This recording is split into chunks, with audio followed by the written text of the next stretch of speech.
તો નવસારીમાં ચોમાસા દરમિયાન સર્જાતી જળબંબાકાર અને પૂરની સ્થિતિ સામે આખરે વહીવટી તંત્ર સફાળું જાગ્યું છે। નેશનલ હાઈવે 48 પર આવેલી નિરાલી મેમોરિયલ હોસ્પિટલ દ્વારા કુદરતી ખાડી અને હાઈવેના માર્જિનમાં કરાયેલા ગેરકાયદે દબાણો પર સુપ્રીમ કોર્ટની ટાસ્ક ફોર્સની ગાઈડલાઈન અને કલેક્ટરના આદેશથી બુલડોઝર ફરી વળ્યું છે। પદ્મ વિભૂષણ અનિલ નાયક દ્વારા સ્થાપિત આ હોસ્પિટલની કમ્પાઉન્ડ વોલ અને એન્ટ્રી ગેટના કારણે પાણીનો કુદરતી નિકાલ રૂંધાતા કલાકો સુધી હાઈવે બેટમાં ફેરવાઈ જતો હતો, જેને પગલે પ્રાંત અધિકારી, મામલતદાર, પોલીસ કાફલા અને વિવિધ વિભાગોની હાજરીમાં દર્દીઓની સુરક્ષા ધ્યાને રાખી ડેમોલિશન હાથ ધરાયું હતું। જો કે આ કાર્યવાહી વચ્ચે 2022થી નોટિસો આપવી હોવા છતાં 4 વર્ષ સુધી તંત્ર શા માટે રાહ જોઈ રહ્યું હતું તે પણ સવાલો છે। નવસારીમાં અતિ ભારે વરસાદને કારણે દર વર્ષે પૂરની સમસ્યા સર્જાતી હોય છે।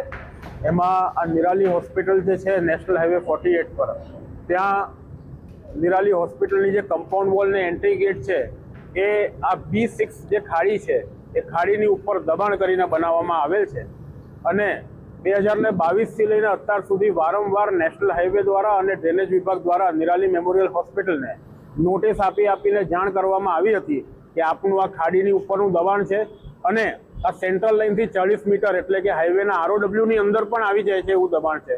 તો આ હાઈવે ઓથોરિટી અને ડ્રેનેજ બંને વારંવાર એમને સૂચના આપેલી કે આ દબાણ તમે હટાવો અને તમારી દિવાલને એન્ટ્રી ગેટને અંદર કરી લો, પરંતુ 4 વર્ષથી નિરાલી હોસ્પિટલ દ્વારા આવી કોઈ કાર્યવાહી કરવામાં નહીં આવી।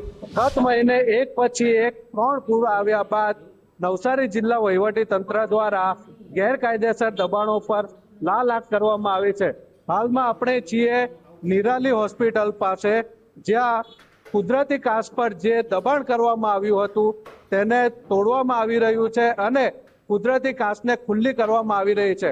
ઉલ્લેખનીય છે કે આ નિરાલી હોસ્પિટલ L&Tના પૂર્વ ચેરમેન અનિલ નાયકની છે અને વડાપ્રધાન નરેન્દ્ર મોદી દ્વારા આનું ઉદ્ઘાટન કરવામાં આવ્યું હતું।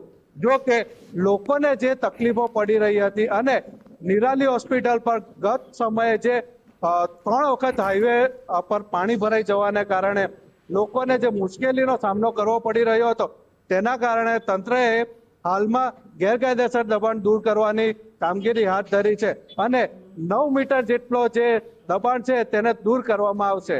નીલ નાયક, ગુજરાત ફર્સ્ટ ન્યૂઝ, નવસારી।